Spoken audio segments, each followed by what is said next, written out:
बिस्मिल्लाहिर्रहमानिर्रहीम अस्सलाम वालेकुम। आज के लेक्चर में हमारे होम असाइनमेंट्स में एग्जांपल शामिल थे। Example 28, 29 and 30। एग्जांपल नंबर 28 ऐसे कोई प्रॉब्लम वगैरह नहीं था, सिंपल सी ट्रांजेक्शन वगैरह थी। इसमें आई थिंक कोई इशू नहीं होना किसी को। ऐसा ही है। Good. And the example 29 is example number 29 देखें। Prepare statement of cash flow for the year ending 31st December 2016 in accordance with IAS 7 using indirect method। और इसके लिए जो हमारे पास डाटा गिवन है, statement of financial position of Liaquat industries as at 31st December 2016 is as follows. Owner's capital, साथ में long term loan, short term loan, accounts payables and accrued interest. Freehold land है, building की WDV given है, vehicles की भी WDV है और equipment की भी डब्ल्यूडीवी गिवन है। और लैंड के लिए अब उसने देखो लीज्ड होल्ड लैंड नहीं है। अगर लीज्ड होल्ड होती तो उसकी भी डब्ल्यूडीवी होती, वो भी डेप्रिशिएट हो चुकी होती। फ्री होल्ड लैंड डेप्रिशिएट नहीं होगी। ओके, तो वो अपनी कॉस्ट या अगर रिवैल्यूएशन सर्कुलर रिवैल्यूएशन मॉडल है तो रिवैल्यूड अमाउंट के ऊपर मौजूद रहेगी। बात क्लियर। नेक्स्ट देखो, कैपिटल वर्क इन प्रोग्रेस, मतलब कुछ ऐसा एसिड बना रहे हैं जो अभी तक कंप्लीट नहीं हुआ, तो उसके ओपनिंग एंड क्लोजिंग हमें मिल गए, capital work in progress. Long term deposits मौजूद हैं। लॉन्ग टर्म डिपॉजिट्स हैं तो ये भी नॉन करंट एसिड की कैटेगरीज में आएंगे। देन आप लोगों के पास इन्वेंट्रीज हैं, अकाउंट रिसीवेबल्स हैं एंड कैश बैलेंसेस मौजूद हैं। And at the end the following information has been extracted from income statement. Depreciation expense for the year, finance cost, gain on sale of fix assets. अब ये साथ में उसने लिख दिया नेट अमाउंट। नेट अमाउंट कैसे आई आगे अगले पॉइंट पे वो इसको एक्सप्लेन कर रहा है। और हमारे पास जो प्रॉफिट बना वो 1525948। अब अगर इससे पहले आप लोग देखो तो क्या कहीं पे कोई इसने टैक्स की बात की, कोई टैक्स डिडक्ट किया, तो ये प्रॉफिट बिफोर टैक्स है। क्या क्वेश्चन में कहीं टैक्स की बात आई तो प्रॉफिट आफ्टर टैक्स भी यही है। ओके, नेक्स्ट देखो आपके पास additional information. Details of gain on sale of fix assets are as follows. अब जो ऊपर उसने net profit statement of comprehensive income ने आपको बताया 98,960, ये आप लोगों के पास गेन किस तरह से आया, तो उसके लिए कहते हैं कि ये एक एसिड का गेन नहीं है।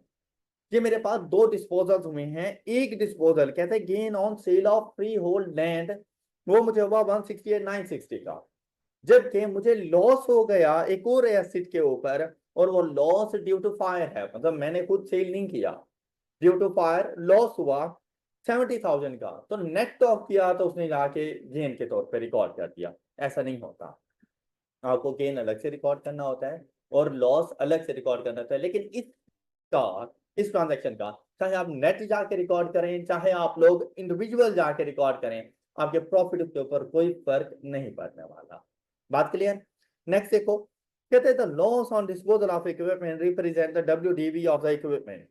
The amount of insurance claim received amounting to rupees 30,000 was erroneously credited to accumulated appreciation। अब यहाँ पर एरर हो गया, इसको भी हम लोगों ने ठीक करना है जाकर। Then repairs to building amounting to rupees 50,000 were erroneously debited to building account। Non current acid में भी ये किस्म का एरर हो गया, इसको जाके हम लोग ठीक करेंगे। Transfer from capital work in progress to building amounting to rupees 1200,000। The owners withdrew rupees 150,000 per month. और क्वेश्चन कंप्लीट हो गया। अब अगर हम लोग इसके सोल्यूशन की तरफ जाएं, कैश फ्लो स्टेटमेंट, इसमें देखें सबसे पहले देखा करो एरर कहाँ कहाँ पर है, क्योंकि आपने उनको ठीक करना है। तो एक एरर आपके पास हुआ कि आप लोगों ने अपने नॉन करंट एसेट्स को बाय मिस्टेक डेबिट कर दिया। रिपेयर्स एक्सपेंस था, प्रॉफिट और लॉस अकाउंट को चार्ज होना चाहिए था, आपने एसेट अकाउंट को चार्ज किया। ऑलराइट, तो मतलब इस साल का प्रॉफिट गलत है, फिर आपका इस साल के प्रॉफिट को ठीक करना पड़ेगा। ये बात समझ आ गई। फिर आपके नॉन करंट एसेट का बैलेंस भी गलत है, उसको भी ठीक करना है। जब नॉन करंट एसेट का बैलेंस गलत है तो ड्यूरिंग द ईयर डेप्रिसिएशन भी गलत है, उस डेप्रिसिएशन के इम्पैक्ट को भी हम लोग लेकर आएंगे। बात क्लियर। नेक्स्ट देखो, कहता है एक और WDV of the equipment, loss की बात कर रहा है। कहते हैं मैंने लॉस जाके 70 का रिकॉर्ड कर दिया, और ये 70 बेसिकली उस एसिड की कैरिंग अमाउंट थी उस टाइम पर जो उसकी WDV थी। कहते हैं मैंने 70 का ही लॉस जाके रिकॉर्ड कर दिया, लेकिन बाद में ये कहता है कि भाई मुझे इंश्योरेंस क्लेम रिसीव हो गया और वो रिसीव्ड है 30,000 का, तो क्या लॉस 70 का है? तो लॉस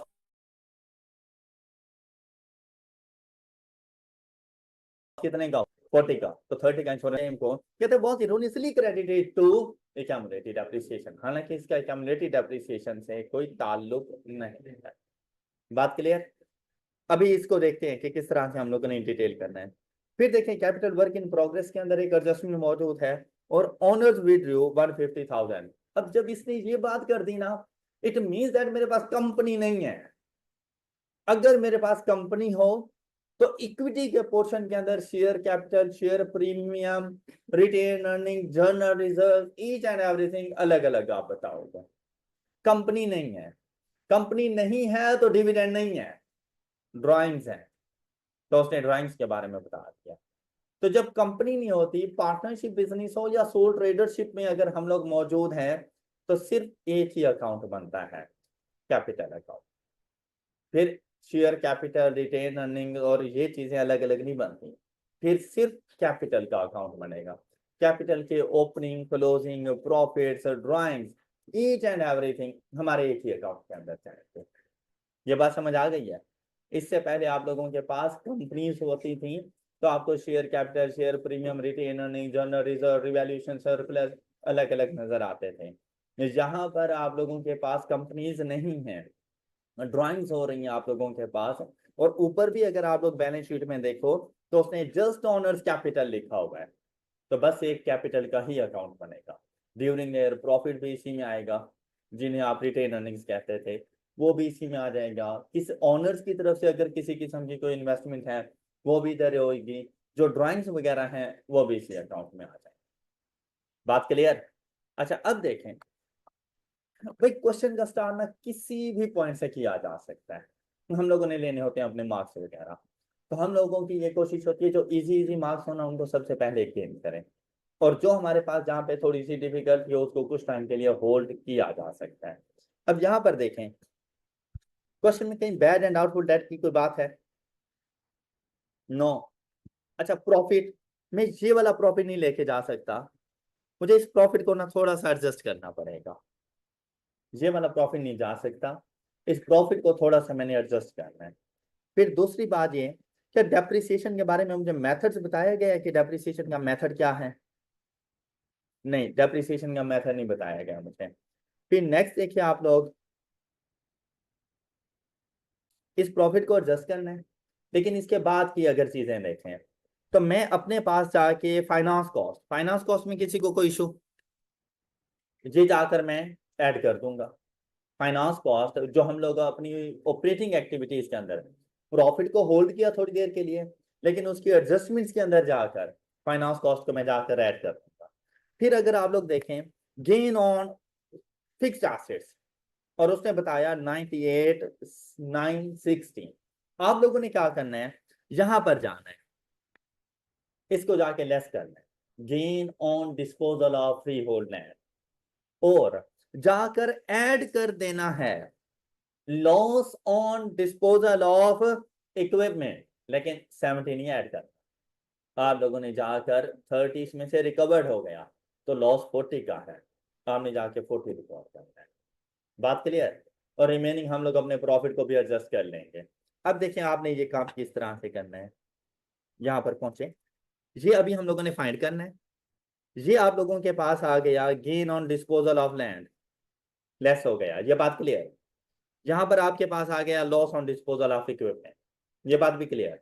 ये आप लोगों के पास फाइनेंस कॉस्ट, कोई इशू? अच्छा अब डेप्रिसिएशन के बारे में ना कहीं पे कोई ऐसी इंफॉर्मेशन वगैरह नहीं थी, और उसने कितनी चार्ज की हुई है 932 500, और यहां पर भी 932। अगर मुझे कोई मेथड वगैरह बता देता कि कितने परसेंट मैं डेप्रिसिएशन चार्ज कर रहा हूँ, इस पे चार्ज की नहीं की, तभी तो मैं उसकी एक्सेस या अगर कोई डेफिसिट है तो मैं फाइंड कर सकता था, लेकिन क्या मुझे उसने ऐसी कोई बात बताई, तो मैं डेप्रिसिएशन को एडजस्ट नहीं कर सकता। तो फिर मेरी अजम्पशन क्या होगी कि डेप्रिसिएशन उसने बिल्कुल ठीक कैलकुलेट की हुई है, फिर डेप्रिसिएशन को छेड़ने की जरूरत नहीं होती जब आपके पास कोई इंफॉर्मेशन ना हो, उसको एज इट इज रहने दो। हाँ, मेरे पास कोई इंफॉर्मेशन होती इसके बारे में तो मैं जरूर जाकर एसिड्स में चेंजेस को नोट करता और उसके मुताबिक डेप्रिसिएशन के इफेक्ट को भी देखता। लेकिन जहां पर अगर उसने ऐसी कोई बात नहीं की कि डेप्रिसिएशन मैं कैसे कैलकुलेट कर रहा हूँ, कब से कैलकुलेट कर रहा हूँ, तो हम लोग यही अज्यूम करेंगे कि जो उसने डेप्रिसिएशन एक्सपेंस चार्ज किया वो बिल्कुल ठीक है। ऑलराइट, और आप लोगों ने जाकर इसका रिवर्सल रिकॉर्ड कर देना है। आई होप कि ये वाली बातें क्लियर हैं सब बच्चों को। अच्छा, फिर देखें हमारे पास वर्किंग कैपिटल चेंजेस देखें। इन्वेंट्रीज में किसी किस्म का कोई इशू है? क्वेश्चन में एडजस्टमेंट्स में इन्वेंट्रीज में किसी किस्म का कोई इशू आया? तो यहां से देखें इन्वेंट्रीज 320 से 685, इंक्रीज इन इन्वेंट्री कितना आया? इंक्रीज इन इन्वेंट्री 36, और ये जाके वर्किंग कैपिटल चेंजेस में लेस कर देंगे। रिसीवेबल्स के ऊपर कोई इंपैक्ट, एडजस्टमेंट में कोई बात, कोई प्रोविजंस वगैरह, कोई बैड डेट्स? देखो सिंपल सी बात थी, आप इसको रिकॉर्ड कर सकते थे। अच्छा, ये बातें मतलब मैं डायरेक्ट कॉम्प्लेक्स ट्रांजैक्शन पे भी जा सकता था, लेकिन ये बताने का मकसद ये है कि भाई ये वो चीजें हैं जो आप लोग सबसे पहले जाके रिकॉर्ड कर सकते हैं और अपने मार्क्स गेन कर सकते हैं। तो सबसे पहले ना इन्हीं इजी मार्क्स की तरफ जाया करो, अब इसमें कोई एडजस्टमेंट की जरूरत नहीं थी। तो आप यहाँ पे देखें, इसमें आपको इंक्रीज नजर आया कितने का? 677,820। अब ये इंक्रीज है तो ये भी लेस हो जाएगा। कैश एंड कैश इक्विवेलेंट, इधर देखिए लाइबिलिटीज वाली साइड में कोई बैंक ओवरड्राफ्ट नहीं है, तो ये opening cash and cash equivalent और ये closing cash and cash equivalent जाके रिकॉर्ड कर देंगे। फिर अकाउंट्स पेएबल 694 से 417 डिक्रीज हुए कितनी अमाउंट से? 277 200 डिक्रीज हुए तो ये भी लेस हो जाएंगे। फिर एक्रूड इंटरेस्ट, इसको अलग से हम लोगों ने जाके रिकॉर्ड करना है। वर्किंग कैपिटल चेंजेस में तीन चीजें आ रही हैं, तीनों ही नेगेटिव टर्म में, साथ में हमें कैश एंड कैश इक्विवेलेंट का पता चल गया। तो क्या हम लोग इतनी एडजस्टमेंट तो कर सकते थे? हो सकता था ना। अच्छा, बात सुनते जाना भाई। यहाँ पे ये देखो, ये कैश एंड कैश इक्विवेलेंट का ओपनिंग और ये, और यहां से हमें ये वाली अमाउंट का पता चल सकता है। यहां तक किसी को कोई एतराज? अच्छा, नेक्स्ट देखो। अब देखो, अब इस तरह से क्वेश्चन सॉल्व करोगे ना, अच्छा खासा क्वेश्चन भर जाता है। अगर देखो, एक आध एडजस्टमेंट जरूर मुश्किल होनी है, मतलब जो आप लोगों का थोड़ा सा टाइम लेगी, जो आप लोगों को सोचने पर मजबूर कर देगी। तो इसका ये मतलब हरगिज नहीं है कि उस एक एडजस्टमेंट की वजह से 18 नंबर छोड़ दो, ये नहीं करना। ऐसा ना हो कि किसी एक उसने एरर किया और उस एरर को सोचते सोचते बाकी सारी एडजस्टमेंट भूल जाओ, ये काम नहीं करना। बाकी सारी तो ठीक थी ना, अभी तक देखो क्वेश्चन हमारा बिल्कुल सही सही चल रहा है। मुझे पता चल गया था स्टार्ट में कि प्रॉफिट में इशू है, मैंने प्रॉफिट अभी लिखा ही नहीं है, मैं बाकी सारी चीजें लिखना शुरू कर दूंगा। इन केस अगर मैंने प्रॉफिट ना भी लिखा, एक नंबर काट लेगा बस, इससे ज्यादा कुछ भी नहीं करेगा। ओके, बाकी सारे मार्क्स तो मुझे मिलेंगे ना, उनकी तरफ रहना है आप लोगों ने। क्लियर? और पहले वो वाली एडजस्टमेंट करो जो आपको पता हो, ये इजीली हो सकता है। डन।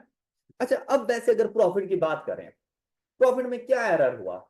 एक तो एरर ये हुआ कि 70,000 का लॉस रिकॉर्ड किया गया, जबकि करना था, मतलब ऐसा है कि जैसे लॉस 30,000 से ज्यादा रिकॉर्ड किया गया, तो अब 30,000 उसमें ऐड कर दूंगा। ये बात क्लियर हो गई। अच्छा, दूसरा एरर क्या किया गया था प्रॉफिट्स में?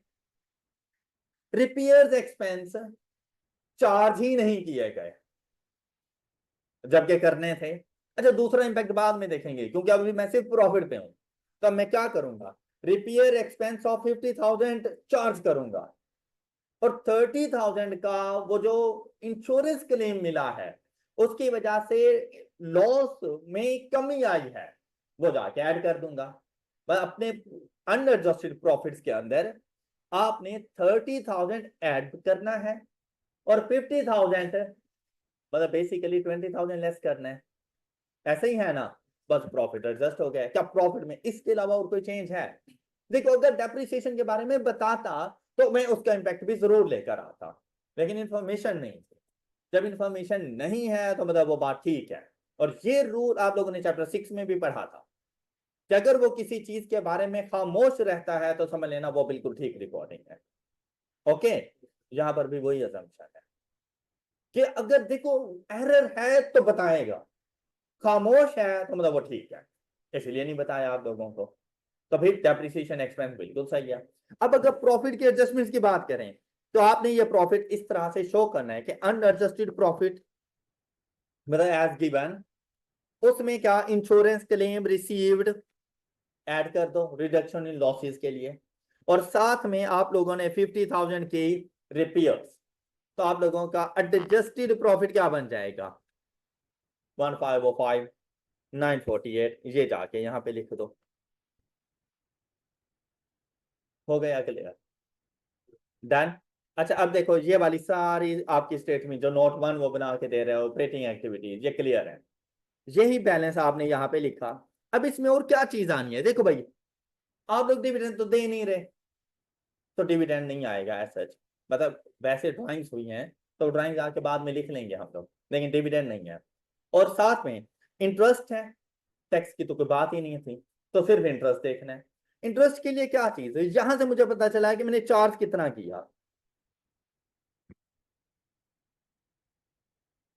ये मैंने चार्ज किया 141,872, और इंटरेस्ट के लिए उसने यहां पे बता दिया एक्रियूड एक्सपेंस लाइबिलिटीज वगैरह। तो अब हमने क्या करना है,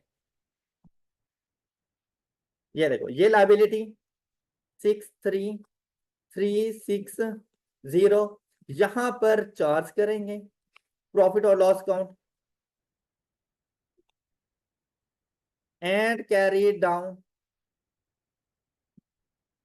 is 105,600, the cash balance is 99,632, ये जाके रिकॉर्ड कर दो 99,632। ऑपरेटिंग एक्टिविटीज खत्म हो गई, कोई मसला किसी को? अच्छा अब बात सुनो, बात सुनो, यहाँ पे आए कैपिटल के अकाउंट में आ जाओ। कैपिटल के अकाउंट में जब उसने क्लोजिंग कैपिटल ऑनर्स कैपिटल आपको बता दिया, आपको ऐसा नहीं लग रहा है जैसे फॉर द या प्रॉफिट उसने इसमें ऐड करके बताया हमें, क्या ऐसा नहीं है? फॉर द ईयर प्रॉफिट उसने ऐड करके बताया है, क्या मेरा प्रॉफिट ठीक है? तो क्या मेरा क्लोजिंग ठीक है? अच्छा प्रॉफिट में कितने का एरर आ रहा है? 20 से इंक्रीज हो रहा है डिक्रीज हो रहा है? लेस हो रहा है, तो क्लोजिंग मेरा इंक्रीज करूं डिक्रीज करूं? मतलब प्रॉफिट कम चार्ज करूंगा तो क्लोजिंग भी तो कम नहीं आएगा ना, ओवर स्टेटेड है। अपने इस क्लोजिंग बैलेंस को ठीक करो। ड्यूरिंग द ईयर प्रॉफिट में जो भी इंपैक्ट आया वो इंपैक्ट आपके क्लोजिंग बैलेंस पे शो होगा, क्योंकि आपको अलग से कहीं प्रॉफिट नहीं बताया इधर बैलेंस शीट के अंदर। बैलेंस शीट में अगर प्रॉफिट अलग से होता तो वहां पे देख लेते, लेकिन अभी यहां पर देखो तो प्रॉफिट किसका पार्ट बना हुआ होगा?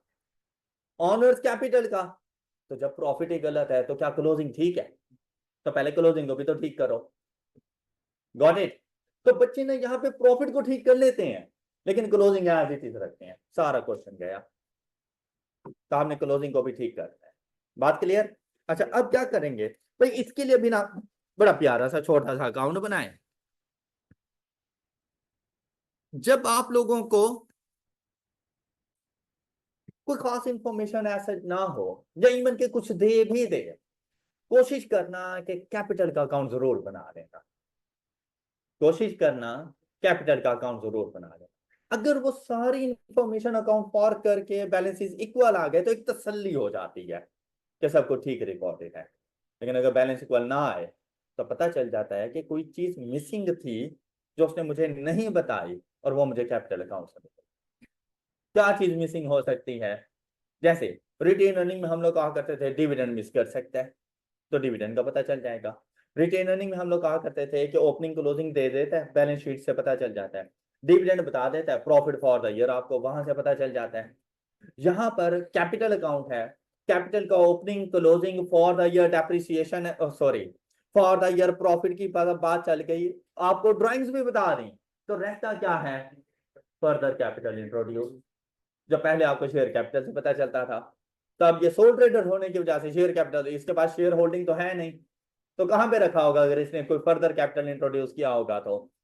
ऑनर क्या कहीं पे इंफॉर्मेशन है, तो जस्ट चेक करने के लिए कैपिटल का अकाउंट बनाना कि कहीं उसने कोई फर्दर कैपिटल इंट्रोड्यूस तो नहीं करवा दिया। ऑलराइट, सिर्फ वेरिफिकेशन के लिए काम जरूर करना है। अब यहां पे देखो, ओपनिंग है आपके पास 13,665 और क्लोजिंग आपके पास आएगा 13,918,060। 20,000 इसमें से लेस कर दिया है। प्रॉफिट में 20,000 का डिक्रीज आ रहा था ना, तो क्लोजिंग में भी तो 20,000 का डिक्रीज आएगा, तो वो 38,000 बेसिकली 18,000 बनते हैं। बात क्लियर हो गई। अब इसमें प्रॉफिट लेकर आना है, लेकिन अब कौन से वाला प्रॉफिट लेकर आओगे, adjusted profit, and adjusted profit is 1,505,948 1,505,948। अब यहां पे आएंगे ड्राइंग्स। अब ड्यूरिंग द ईयर ड्राइंग्स कितनी हुई, उसने कहा हम लोग अमाउंट इन ₹1000 ले रहे हैं ना, नहीं टोटल है। अच्छा अब देखें 150,000 मल्टीप्लाइड बाय, तो पूरे साल के लिए कितनी हो गई, 1.8 मिलियन।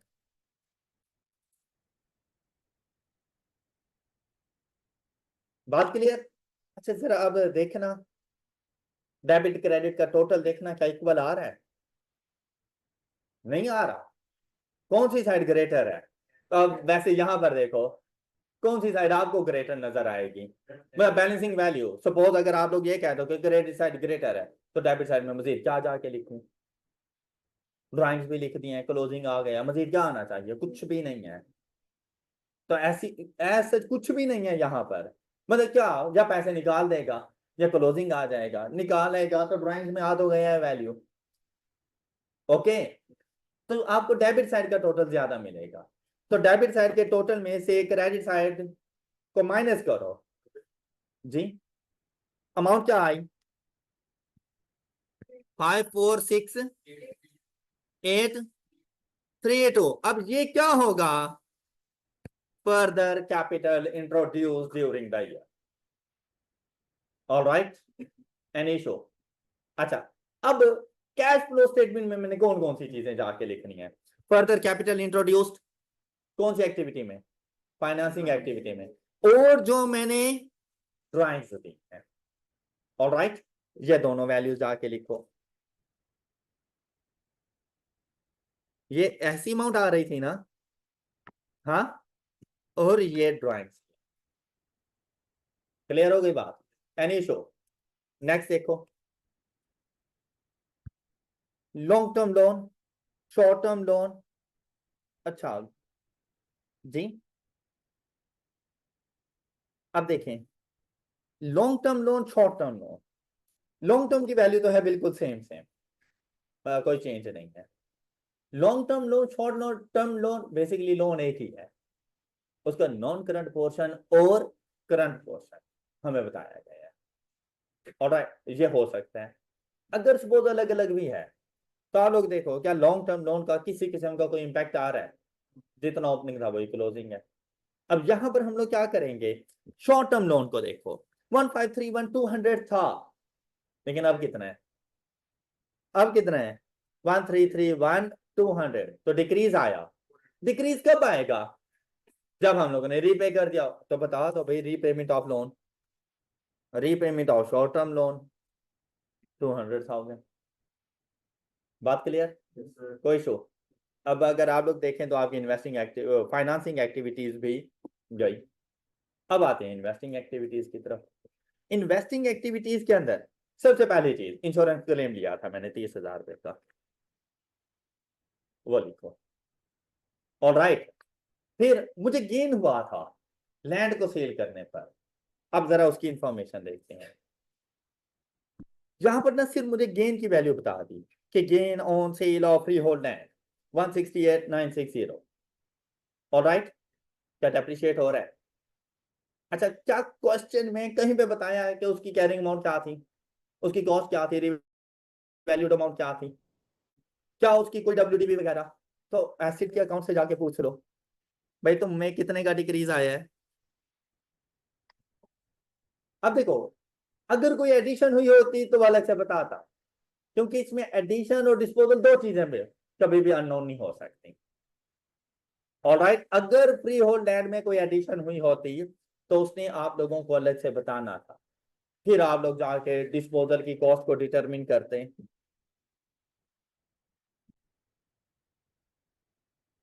तो लैंड में देखिए कितने का डिक्रीज आया हुआ है, लैंड की वैल्यू में डिक्रीज कितने का आया हुआ है?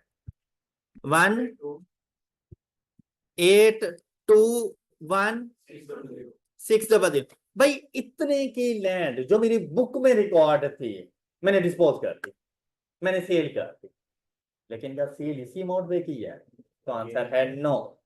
तो कौन सी मोड पे की है? मैंने इसको गेन पर, तो इस पर गेन कितना हुआ? अब इस पर गेन 168,960।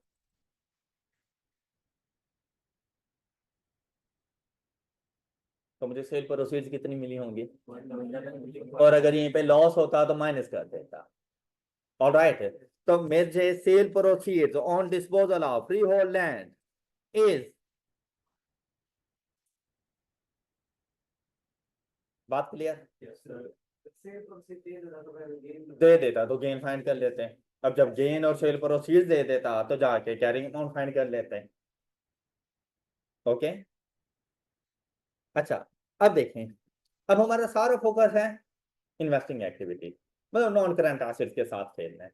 अब नॉन करंट एसेट में अगर यहां पर देखें ना, एक एरर क्या हुआ था, erroneously debited to building account, building में।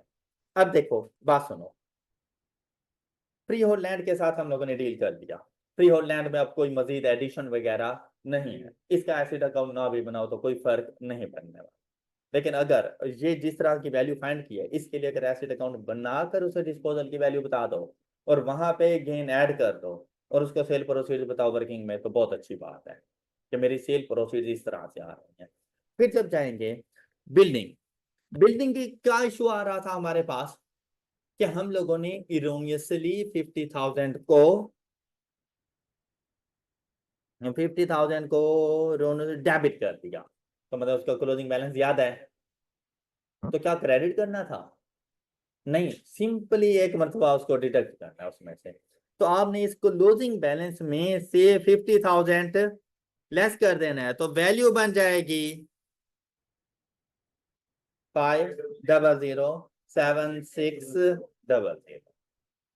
ये बात क्लियर हो गई सब बच्चों को? फिर से सुनो, फिर हमारे पास व्हीकल, क्या व्हीकल में कोई इशू? नहीं, कोई भी इशू नहीं है। लेकिन ये सब इक्विपमेंट में कोई इशू, कोई इशू नहीं है। लेकिन मजे की बात अब ये है कि ये सारी की सारी डब्ल्यू है। ऐसा नहीं हो सकता कि मैं इन दोनों के दरमियान डिफरेंस फाइंड करूं और एडिशन या डिस्पोजल बता दूं, ऐसा नहीं हो सकता। ये सारी की सारी डब्ल्यू है, मींस दैट जो depreciation expense for the year है ना, वो इनमें से डिडक्ट हुआ पड़ा है। लेकिन क्या आपको उसने बताया कि आपकी बिल्डिंग के ऊपर कितना डेप्रिसिएशन है, इक्विपमेंट के ऊपर कितना है, व्हीकल के ऊपर कितना है? आप इंडिविजुअल अकाउंट नहीं बना सकते, आपको मर्ज करना पड़ेगा। नॉन करंट एसिड का एक ही अकाउंट आपको बनाना पड़ेगा। ये बात क्लियर हो गई? अगर सबकी कैमुलेटिव डेप्रिसिएशन अलग अलग हो तो आप मर्ज नहीं कर सकते, हर किसी को इंडिपेंडेंट जाकर देखो। लेकिन जब मुझे डेप्रिसिएशन इन टोटल बता दी, मुझे किसी एसिड के depreciation expense for the year का पता ही नहीं है, मैं अलग से डील नहीं कर सकता और मैं 4 डिफरेंट अकाउंट्स नहीं बनाने वाला। अब मैं सिर्फ नॉन करंट एसिड का अकाउंट बनाऊंगा, उसमें मैंने जाकर ओपनिंग में ये सारे के सारे लिख देने हैं। अच्छा, लैंड को अलग कर भी दो तो मतलब फर्क नहीं पड़ने वाला डेप्रिसिएशन वगैरह की वजह से, लेकिन अब आपको नहीं पता उसने डेप्रिशिएट किया है या नहीं किया। वैसे अगर यहाँ पर देखें तो यहाँ से आइडिया हो गया हमें, क्योंकि वो सारा हमने डिस्पोजल निकाल लिया था, तो फ्री और लैंड को आप अलग भी treat कर सकते हो। तो आप यहां पर इसका ओपनिंग ले लें, यहां से इसका, किसमें, इक्विपमेंट की WTP में 30,000, हाँ उसको भी एडजस्ट करना है।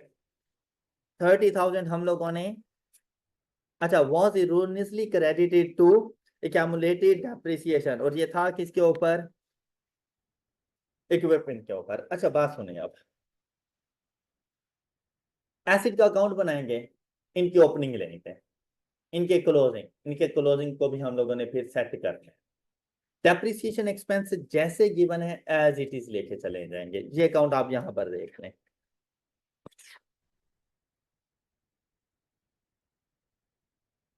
डेप्रिसिएशन नॉन करंट एसिड, देखो बिल्डिंग, व्हीकल्स, इक्विपमेंट। अच्छा इन तीनों में ना ओपनिंग में कोई इशू नहीं है, लेकिन अब इनके जरा क्लोजिंग देखो। क्लोजिंग ये वाला, ये 50,000 हम लोगों ने लेस किया था। ऑलराइट, इसमें ऐसा कोई इशू नहीं था। और इसमें अगर हम लोगों ने कैमुलेटेड, देखिए क्लोजिंग बैलेंस कैसे आता है, कॉस्ट माइनस कैमुलेटेड एप्रिसिएशन। अगर आपने कैमुलेटेड एप्रिसिएशन के अकाउंट को 30,000 से क्रेडिट कर दिया, तो मतलब कैमुलेटेड एप्रिसिएशन का जो क्लोजिंग है ना, वो 30,000 से इंक्रीज हो चुका है। क्या क्रेडिट करना चाहिए था? नहीं। तो फिर क्या करें, अपनी इस क्लोजिंग में 30,000 ऐड करेंगे, मुझे लेस ना कर देना। उसने क्रेडिट किया एसिड अकाउंट को, नहीं। अब अगर यहां पे गौर करें ना, तो दोनों ही क्रेडिट हुए थे, लेकिन ऊपर रिपेयर्स एंड मेंटेनेंस वो डेबिट हुआ था, रिपेयर्स एंड मेंटेनेंस तो हम लोगों ने लेस कर दिया। यहां पर ये जो 30,000 हमारे पास है, ये एक्यूमुलेटेड डेप्रिसिएशन क्रेडिट हुआ। तो मतलब एक्यूमुलेटेड डेप्रिसिएशन का closing is over stated by ₹30,000। ये बात समझ आ गई है? एक्यूमुलेटेड डेप्रिसिएशन का क्रेडिट होना उसको इंक्रीज कर देता है। अब आपने अपनी एक्यूमुलेटेड डेप्रिसिएशन जैसे ही इंक्रीज की, तो आप लोगों की WDV डिक्रीज हो चुकी है, क्योंकि एसिड की कॉस्ट में से उसने लेस होना होता है। बात क्लियर? बात क्लियर? अब क्या करें, वो 30,000 आके ऐड कर दो, तो ये क्लोजिंग भी ठीक हो गया। साथ में डेप्रिसिएशन एक्सपेंसेस का चार्ज करो, ये जिस तरह से ये की बात था। और डिस्पोजल, ये जहां पर, ये भी ओके हो गया। अब इसकी balancing value, capital work in progress के लिए तो उसने इंफॉर्मेशन दी थी, capital work in progress transfer हुआ, तो आप लोगों ने अपने एसेट अकाउंट को डेबिट कर देना है 1.2 मिलियन से। तो ये कैपिटल वर्क इन प्रोग्रेस के लिए आ गया 1.2 मिलियन। अब जरा देखो इसका डेबिट क्रेडिट इक्वल, तो मतलब किसी किस्म की कोई और एडिशन वगैरह नहीं। ये बात clear? Capital work in progress को देखो, कैपिटल वर्क इन प्रोग्रेस का अकाउंट ओपनिंग क्या था, 181,600, क्लोजिंग इज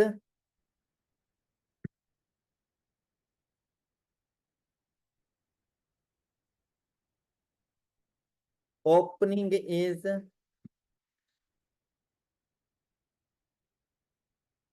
181,1821, क्लोजिंग इज 1,478, और यहां से ट्रांसफर किया एसिड अकाउंट को 1.2 मिलियन था ना एसिड अकाउंट। तो देखें क्रेडिट साइड का टोटल ज्यादा, इसमें से डेबिट साइड लेस करो, तो बैलेंसिंग अमाउंट क्या आती है, 856,800। ये वो अमाउंट है जो during the year capital work in process में एडिशन हुई है। All right, capital work in process, क्या इस साल आप लोगों ने उसके ऊपर काम नहीं किया होगा? जब काम किया होगा, क्या लेबर को पे नहीं किया होगा? क्या रॉ मटेरियल नहीं परचेज किया होगा? तो ये वो पेमेंट है जो कैपिटल वर्क इन प्रोसेस में आके कैपिटलाइज हुई है। तो ये आप लोगों ने जाके रिकॉर्ड कर दिया 856,800। बात क्लियर?